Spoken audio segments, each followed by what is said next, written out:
기적을 통해서 애굽을 치시고 그 다음에 이스라엘 백성들을 출애굽을 시켜서 끌고 나왔어요. 끌고 나와서 광야를 지나서 계속해서 이제 가나안 땅을 향해서 이제 가고, 가나안 땅에 들어가기에 앞서서 어떻습니까? 이제 모세가 은퇴할 나이가 다 됐어요. 그래서 하나님께서 이제 모세를 은퇴시키고 데려가셨어요. 그리고 지도자 모세가 은퇴하고 죽자 그 뒤를 이어서 모세의 바톤을 이어받아서 이제 불안과 염려 속에 사로잡혀 있는 여호수아, 그 여호수아에게 하나님은 계속해서 강하고 담대해라, 두려워하지 말아라, 내가 너와 함께 할 것이다, 네가 어디로 가든지 너를 형통하게 해주겠다, 하나님께서 계속해서 말씀하고 있어요. 그러니까 모세의 뒤를 이어서 여호수아가 지도자의 바톤을 이어받고, 이 여호수아는 지금 어떤 상태에 있다는 거예요? 불안하고 걱정하고 두려워하고 마음이 초조하고 지금 소심해 있고 그랬다는 거예요. 그래서 하나님이 계속해서 강해라, 담대해라, 두려워하지 말아라, 내가 너와 함께 있다, 네가 어디로 가든지 내가 너를 형통하게 하겠다, 계속해서 마음을 북돋아 줬습니다. 그런 가운데 인간의 힘으로 도저히 건널 수 없는 요단강을 하나님께서 건너게 하셨어요. 요단강 한복판에 피 흘린 어린 양을 상징하는 언약궤가 제사장의 어깨에 딱 매여 있고 그 사이 백성들은 마른 땅을 건널 수가 있었어요. 그런 후에 이제 됐나 싶었는데 하나님은 그들에게 더 철저한 준비로 적진 앞에서 할례를 행하라 이렇게 하셨어요. 할례라는 게 뭡니까? 오늘날 포경수술과 같은 것인데 이것은 뭘 상징하냐면 내 힘으로 사는 것이 아니라 온전히 하나님의 힘으로 사는 것이라는 이 메시지를 상징하고 있는 것입니다. 그래서 적군 앞에서 그 광야에서 다 할례를 행해버린 거예요. 하나님만 믿겠다는 거예요. 내 힘을 의지하지 않겠다는 거예요. 적이 쳐들어와서 죽이면 그대로 다 당할 수밖에 없는데 그 앞에서 할례를 행해버린 거예요. 그리고 여리고 전투를 앞둔 여호수아 앞에 한 사람이 칼을 빼들고 중간에 딱 맞고 서 있는 것입니다. 그에게 여호수아는 당신은 우리를 위함입니까? 우리 대적을 위함입니까? 질문했습니다. 이 질문은 이스라엘 백성들이 왜 40년 세월을 광야에서 방황했는지 짐작할 수 있는 모든 것이 그 안에 그 질문 속에 다 들어있는 거예요. 그것은 가나안 땅의 삶을 시작하기 전에 뿌리 뽑아야 될 아주 중요한 이스라엘 백성들의 문제였어요.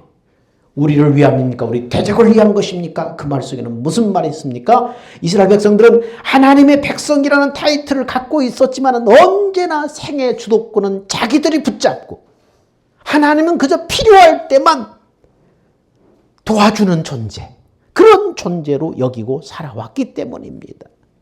그래서 하나님께서는 이 백성의 이 문제점, 이 백성의 문제, 가나안 땅에 들어가 살기 전에 꼭 뿌리 뽑아야 되기 때문에 이 문제를 지금 거론하는 것입니다. 여호수아의 질문은 사실상 누구 문제예요? 오늘날 우리 문제예요. 내가 예수님을 나의 주님이라고, 나의 주인이라고, 구세주라고 고백을 하지만은 실제적인 삶의 주도권은 내가 삶 속에서 내가 주인 노릇하는 거예요. 예수님한테 물어보지 않고 예수님의 뜻이 무엇인가를 묻지 않고 내가 주인이 돼서 내 마음대로 해버리는 거예요.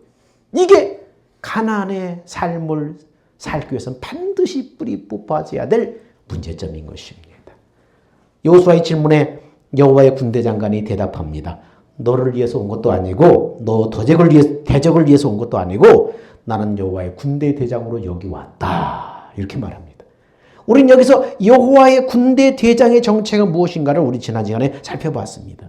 출애굽기 12장을 통해서 그 군대는 뭡니까? 이스라엘 공동체를 말한다고 우리가 출애굽서에서 말씀을 뽑아왔어요. 이스라엘 백성을 하나님은 하나님의 군대 이렇게 표현하고 있습니다. 그러니까 그 군대 대장 사령관을 왔다는 건 뭡니까?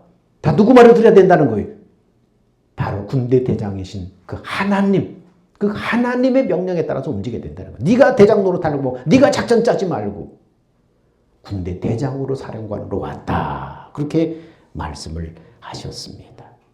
이제 하나님은 칼을 빼들고 생사를 건 결단을 요구합니다. 여호수아야, 이제까지 광야에서 네가 네 인생의 주도권을 붙잡고 살았지만은 네가 들어갈 가나안 땅은 그렇게 살아서는 안 되는 곳이다.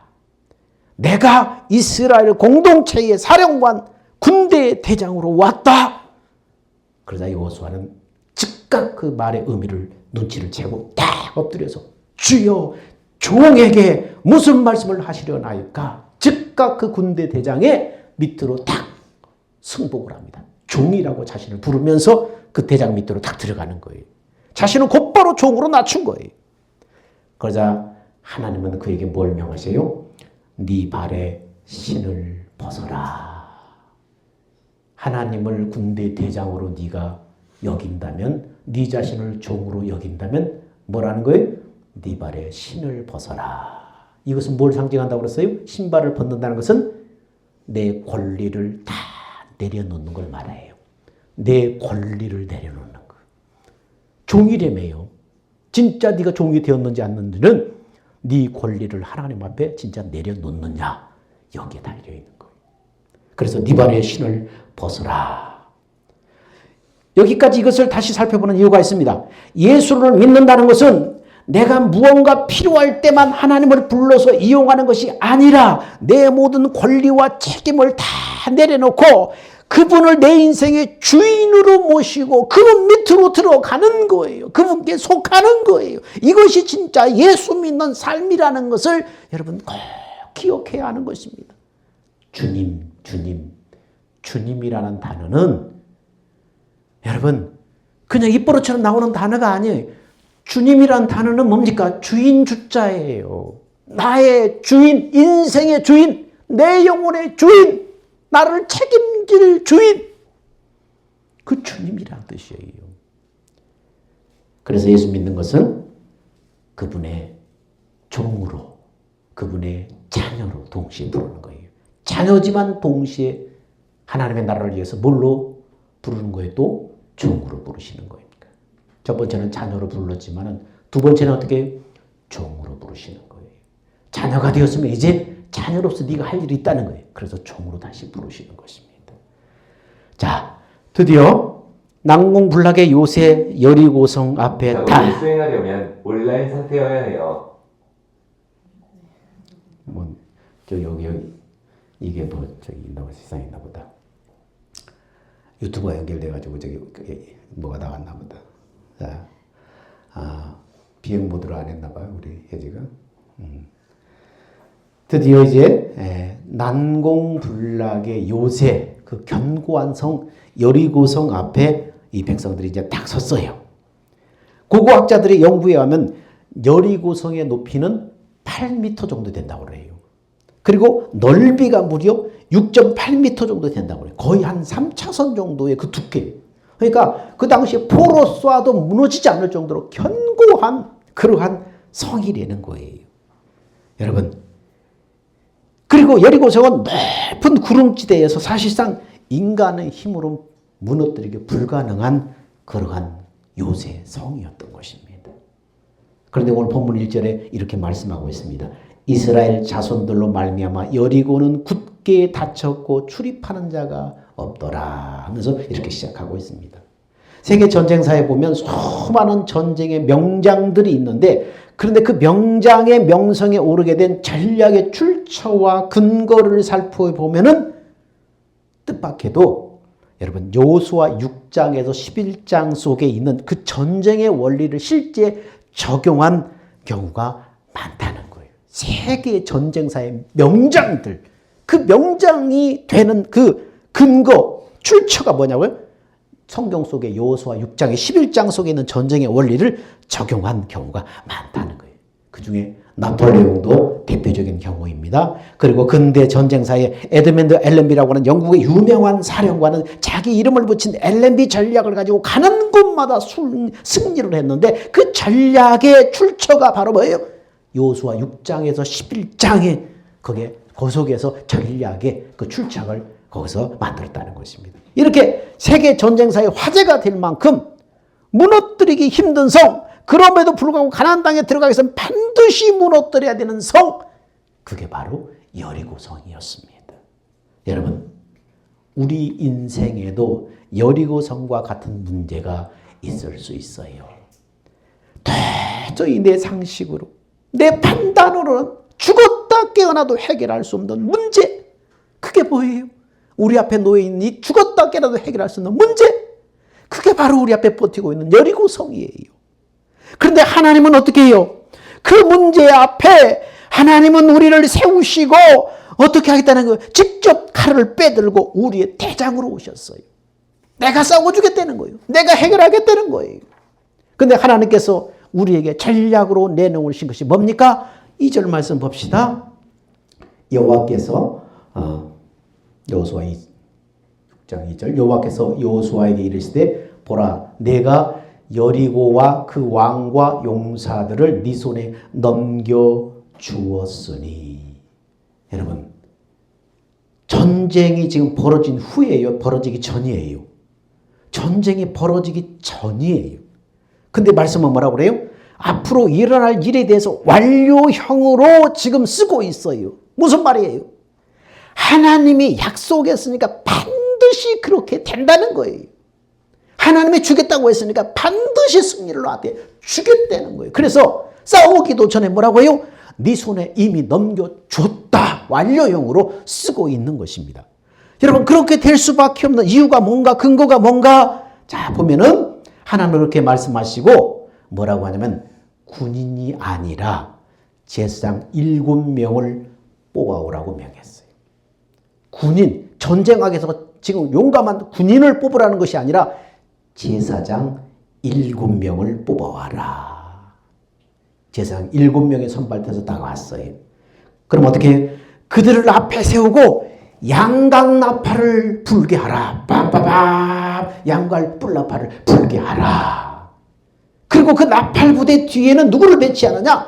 언약궤를 맨 제사장들을 배치해서 따르게 하라.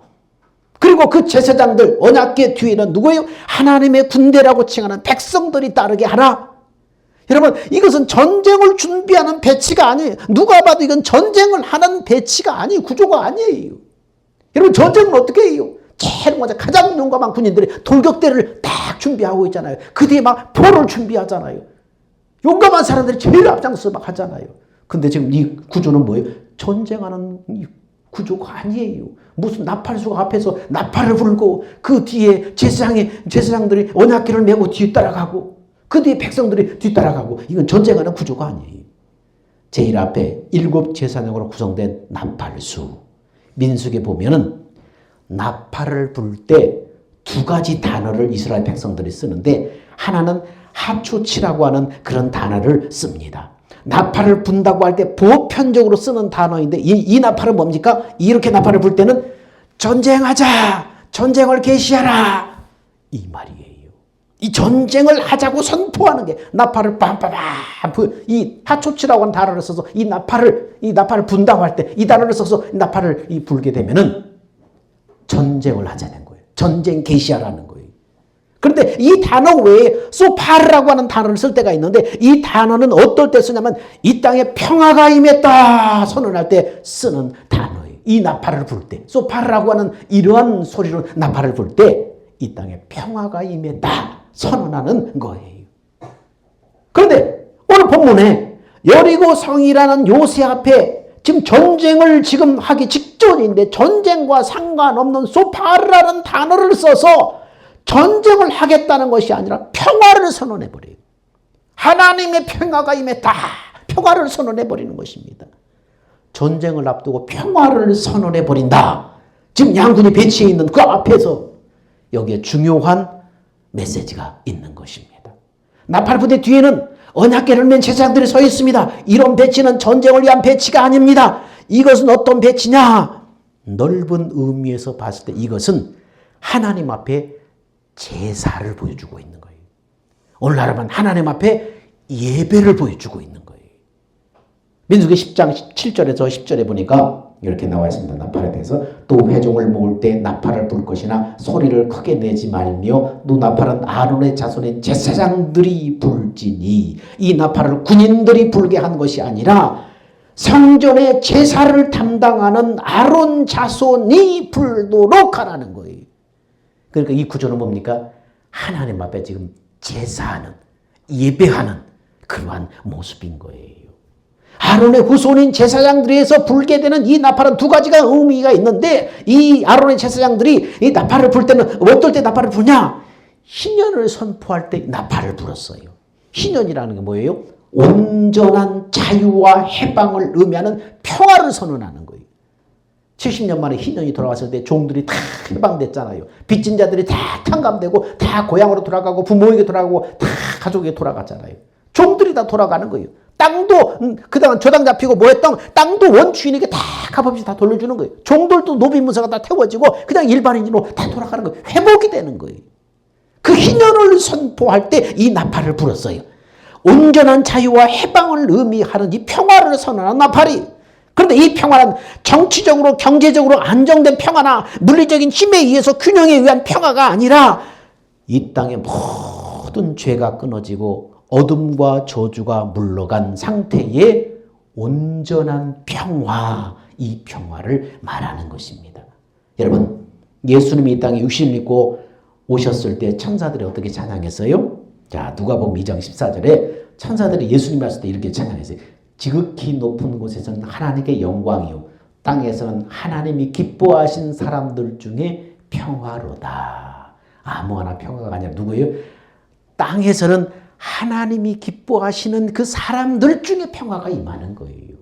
온 지구에 평화가 임하는 것이 아니라 하나님이 기뻐하심을 입은 사람들 중에 평화.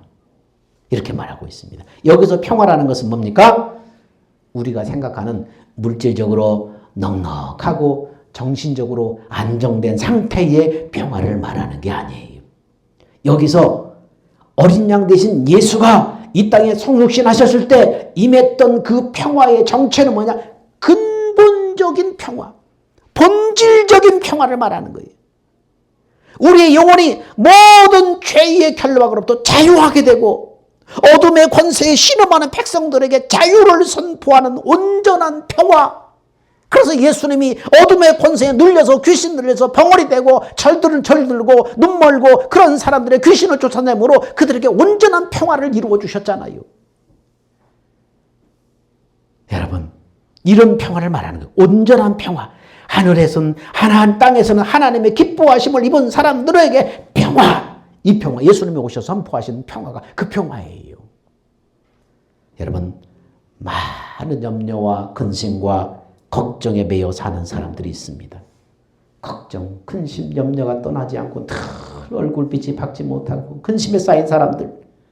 그런데 그 사람의 정체를 파헤쳐 올라가다 보면 결국 어디에 만나게 됩니까? 결국은 죄의 문제와 맞닥뜨리게 되는 거예요. 근본적인 문제는 죄의 문제와 맞닥뜨리게 되어 있는 거예요.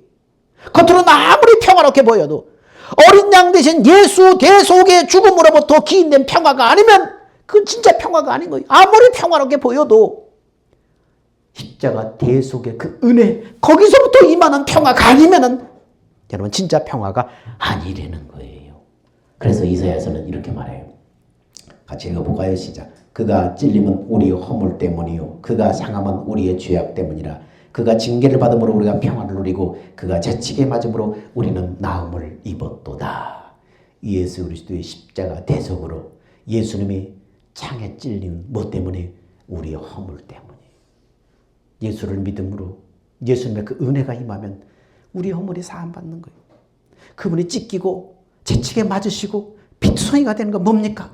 우리의 죄악 때문이라는 거예요. 그 예수를 내가 만나면 우리의 죄악의 짐이 벗어지는 거예요. 이 땅의 모든 저주와 불행과 근심과 염려, 뭐 때문에 오는 거예요? 결국은 거슬러 올라가면 죄의 문제예요. 근데 우리를 위해서 채찍에 맞으시고 상하신 그 예수님을 만나게 되면 죄악의 짐이 벗겨지고 저주가 벗겨지는 거예요. 예수님의 징계를 받음으로 어떻게 해요?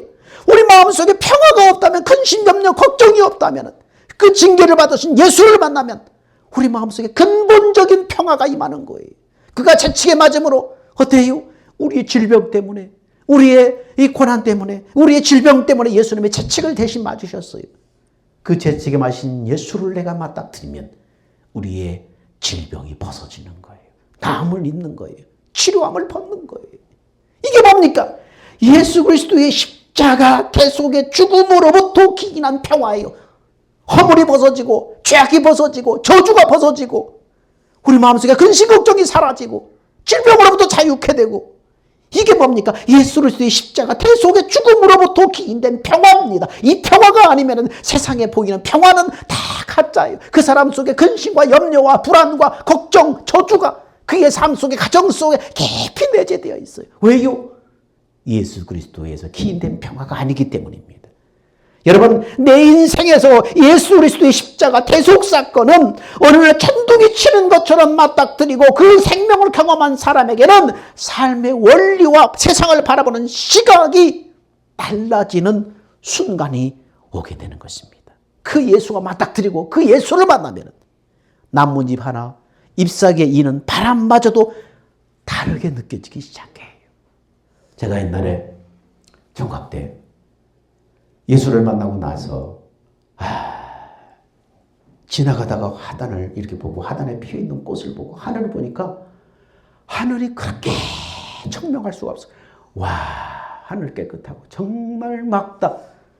그리고 길가에 피어있는 이 나뭇잎과 그 단풍 든 것을 볼 때 막 내 마음속에 막 희열이 넘치는 거야. 와, 이렇게 아름다웠었나 이 나뭇잎이? 이 꽃이 이렇게 아름다웠었나? 그게 막 그냥 오감이 그냥 전율이 할 정도로 그렇게 마음에 막 기쁨이 쾌감이 있을 정도로 마음이 느껴지는 거예요. 예수를 만나고 나서 시각이 달라지는 거예요.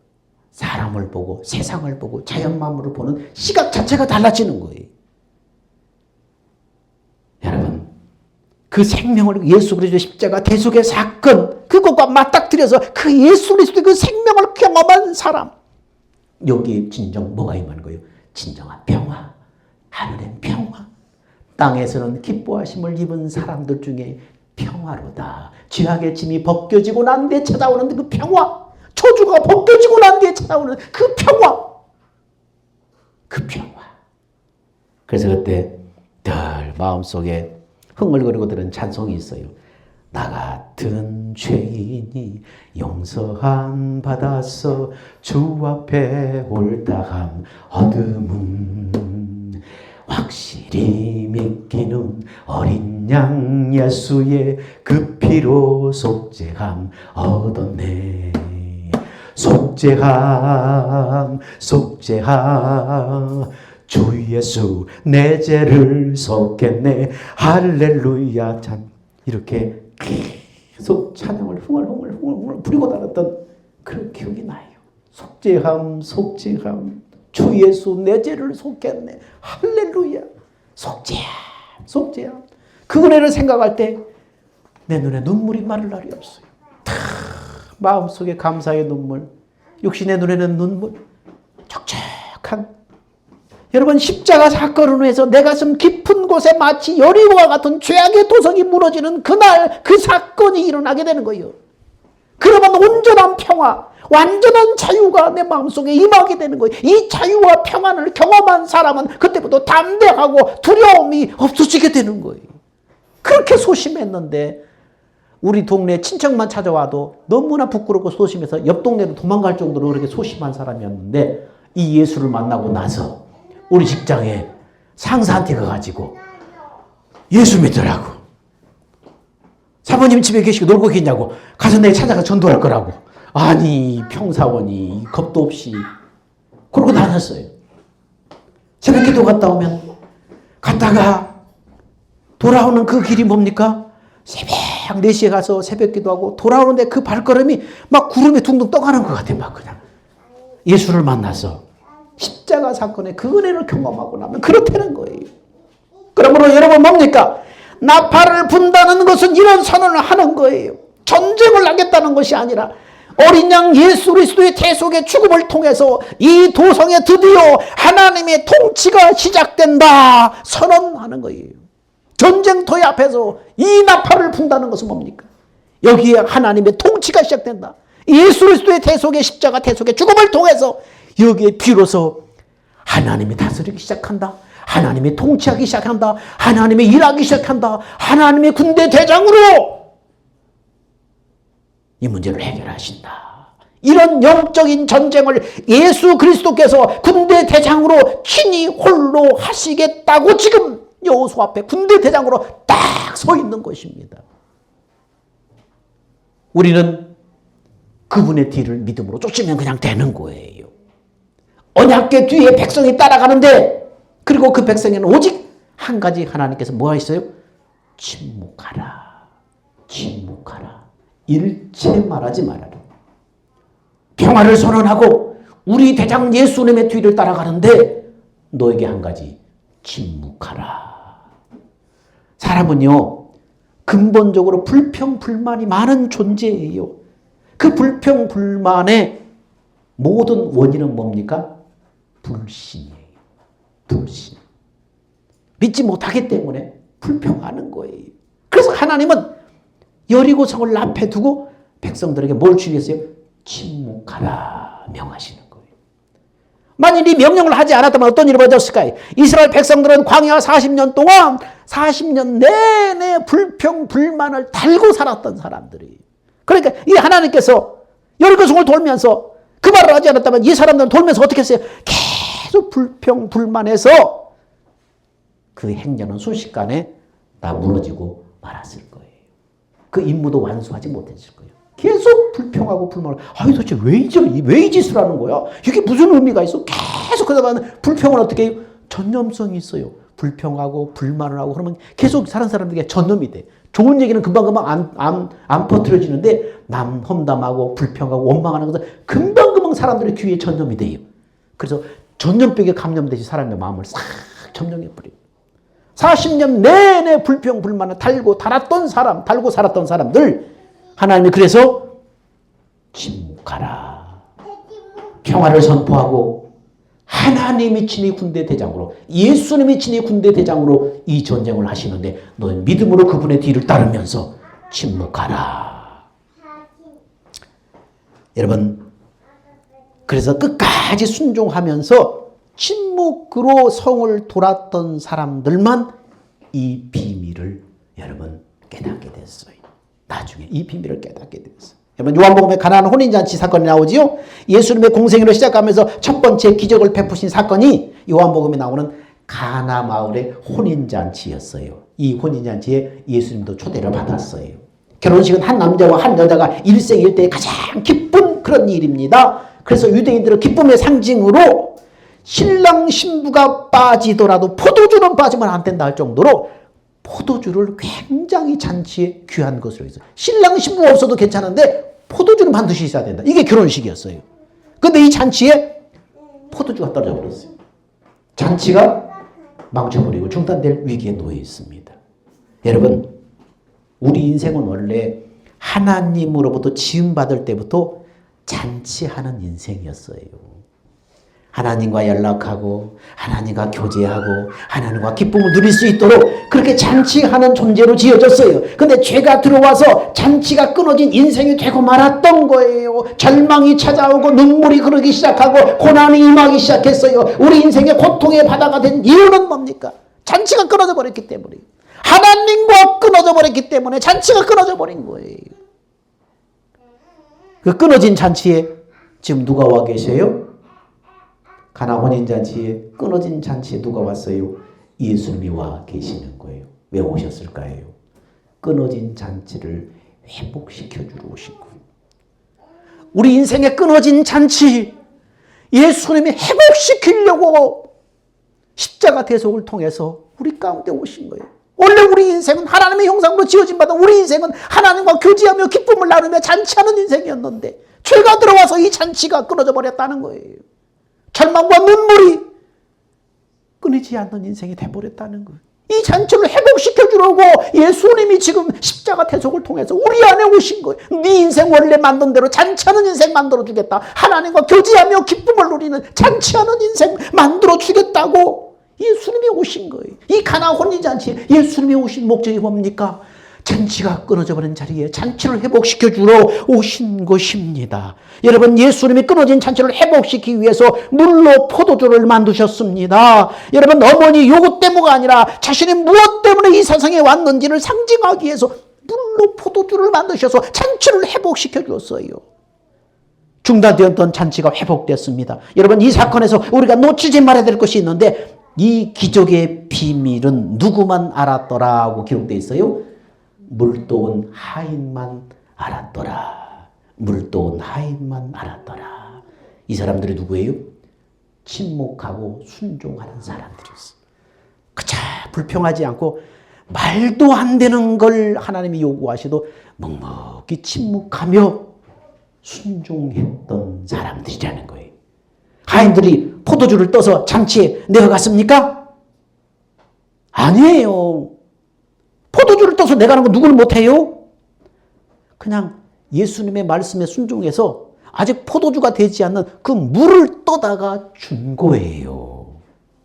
예수님이 하인들에게 물을 떠다 갖다 주라고 하셨을 때, 이 물 떠서 갖다 주면 사람들한테 혼날 텐데요. 그런 말 하지 않았어요. 아무 말 없이 예수님의 말씀에 순종해서 물을 갖다 떠다 주라 그러니까, 포도주 좀 떠다 주라 그러니까 떠다 줬어요. 떠다 줬더니 물이 포도주로 변해버린 거예요.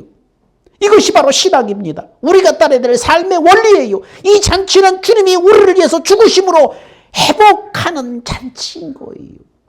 예수님이 이미 이 땅을 너에게 주었다. 전쟁하기 전에 이 왕과 이 땅을 너에게 주었다. 빵빵빵 선언해버리죠. 그리고 우리의 대장 예수님이 앞서서 싸우실 것이다. 군대 대장으로서 칼을 빼들고 싸우실 것이다. 그리고 예수님의 뒤만 따르는데 예수님 뭐라고 그래요? 침묵하고 순종하기만 해라. 믿고 두려워하지 말고 믿기만 해라. 순종해라. 그래서 따라갔어요. 그래서 그 순종에서 여리고성을 하루에 한 번씩 아무 얘기도 없이 여리고성을 백성이 그 진영을 짜가지고 나팔 불고 제사장 언약궤 뒤따르고 백성들을 뒤따르면서 한마디 말도 없이 하루에 한 바퀴 딱 돌아서 쉬고 그 다음도 한 바퀴 돌아서 딱 쉬고 그러기 어떻게 해요? 일주일째 그렇게 했다는 거예요. 여러분 불평이 나오겠어요? 안 나오겠어요? 아무것도 하지 않고 침묵하면서 일주일째 하루에 한 바퀴 돌고 쉬고 두 번째 날께 돌고 쉬고 그리고 마지막 날에는 7바퀴를 돌고 나서 뭐예요? 빰빠밤 외치면서 와 소리치게 만든 거예요. 그러자 여리고성이 어떻게 해요?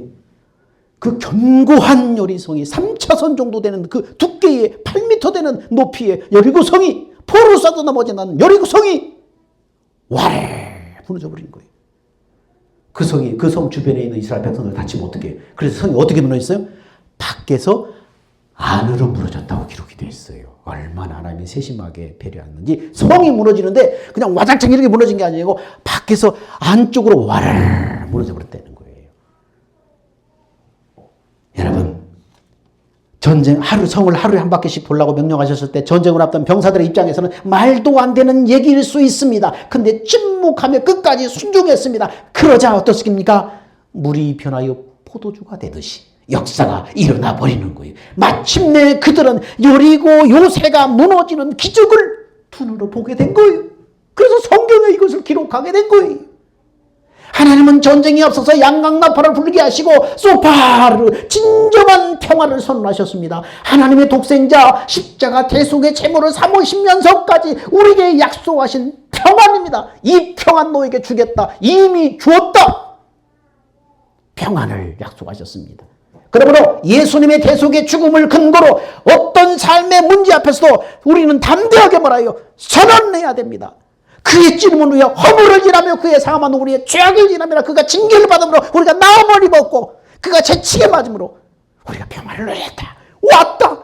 채찍에 맞음으로 찔림으로 맞음으로 상함으로 네 병 치료되었다. 이미 가져가셨어. 죄가 떠나갔어. 저주가 떠나갔어. 진정한 평화 이미 하나님이 그때 주신 거예요. 그래서 우리는 담대하게 예수 그리스도의 대속의 죽음을 근거로 어떤 삶의 문제 앞에서도 어떤 여리고성과 같은 문제 앞에서도 담대하게 평화를 선언해야 됩니다. 외쳐야 됩니다. 어린 양 예수의 보혈을 의지해서 믿음의 양강나팔을 마음껏 불면서 땅에서 기뻐하심을 입은 자들 중에 평화다 외치고 선포하는 믿음의 사람들이 다 되어서 여러분의 삶이 잔치가 회복되는 그 은혜가 있기를 주의 이름으로 축원합니다. 기도합니다. 사랑과 은혜가 풍성하신 아버지 하나님, 은혜와 사랑을 감사합니다. 예수님 십자가 대속의 피로 우리 안에 오셨습니다. 왜 오셨습니까? 하나님과의 관계, 끊어진 잔치를 회복하러 오셨사오니 주여 믿음으로 우리를 선포하게 하옵소서. 예수 그리스도 우리의 대장께서 다 전쟁에서 이기셨다. 영적인 전쟁의 십자가에서 다 이기셨다. 사망 권세 깨치고 저주를 잘라내시고 우리의 삶 속에 죄악을 잘라내시고 우리의 삶 속에 여리고 성을 무너뜨리셨다. 그분 예수를 믿음으로 말미암아 믿음으로 외치게 하옵소서. 이제 그리스도 예수 안에 있는 자에겐 결코 정죄함이 없나니 외치게 하옵소서. 축복은 내 것이다. 회복은 내 것이다. 잔치가 회복될 것이다. 하나님 기쁨으로 외치고 믿음의 양강나팔을 부는 하나님의 사람들, 믿음의 사람들 되게 하여 주옵소서. 우리의 생명 대신 예수님의 이름으로 기도하옵나이다. 아멘. 다 같이 기립합시다. 주님 다시 오실 때까지.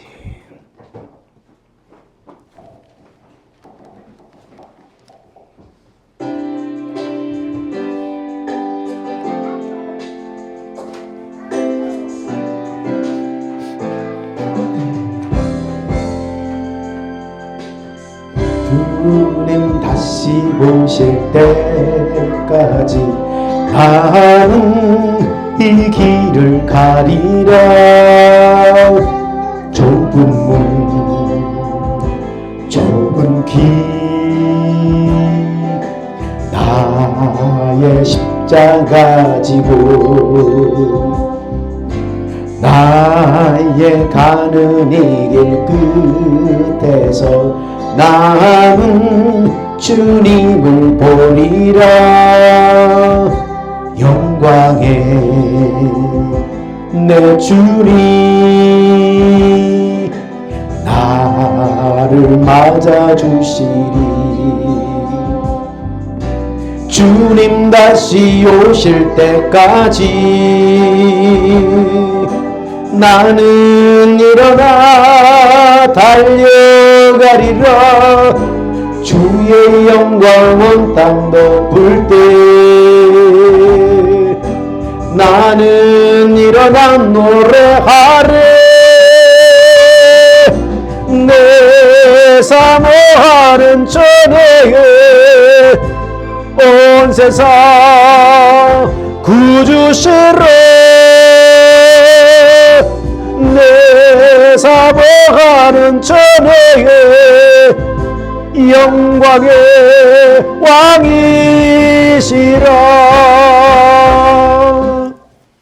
이제는 우리 주 예수 그리스도의 은혜와 하나님의 살아가심과 성령님의 내주 교제의 교통하심이 그리스도 예수 안에 자에겐 결코 정죄함이 없나니 이미 승리를 선포하신 그 예수를 믿음으로 순종함으로 잔치가 회복되기를 원하는 사랑하는 성도들의 믿음과 삶 속에 이제부터 영원 무궁토록 함께 있을지어다. 아멘.